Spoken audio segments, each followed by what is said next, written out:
I'm going to kind of rewrite this problem in using the first step, which is to group the like terms, the like variables together.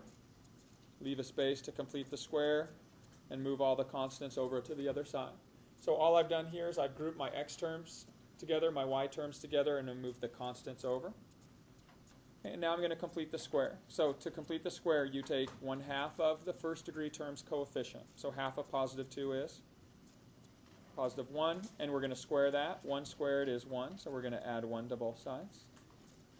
That allows us to rewrite this expression as a binomial square, the first term of x, and the second term is the value we squared to get this. So half of plus 2 was plus 1. And then we move to the y's. We take half of our first degree term's coefficient. Half of negative 4 is negative 2. Square that. Negative 2 squared is plus 4. So we're going to add that to both sides.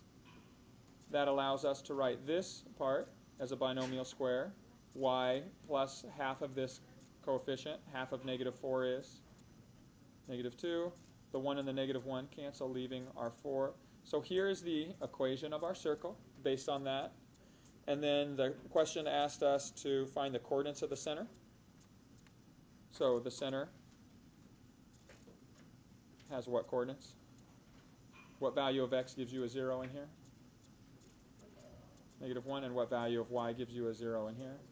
So here's our center, and our radius is equal to the square root of 4, which reduces to 2.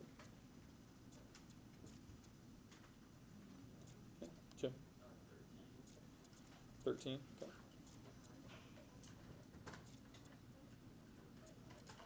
All right, so if you want to find the equation of a circle with a center at negative 2, negative 3, you can already fill in the majority of that problem, right? So we have x minus the x coordinate of the center, which is negative 2, plus quantity squared, plus y minus the y coordinate of the center, negative 3 squared, and that's equal to, so all we have to do is find the radius and square it.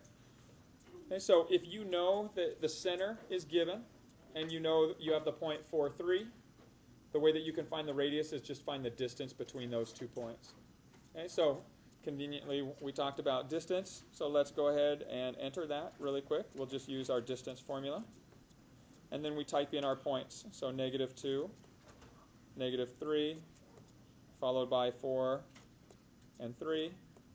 Close it off. So we get 6 root 2. So our radius for this problem was 6 root 2. And so in order to solve this or write it in the equation, we are going to square the radius value.